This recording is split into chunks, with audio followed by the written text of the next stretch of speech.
Bugün skuter sürüyoruz.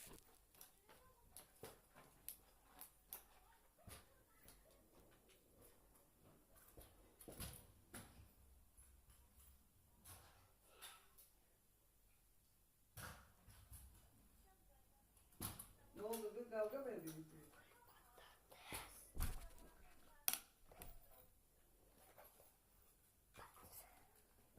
Duydum boş ver ya kızım sen. Ben şey yapayım, evin engelin kızıma söyleyeyim mi yarın ikimiz gideriz.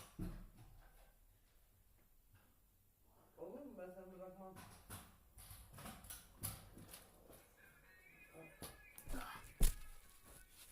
Yok.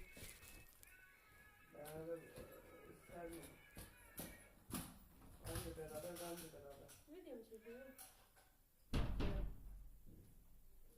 İlahi gelin Yapalım. diye bakalım. Diğer Bay bay.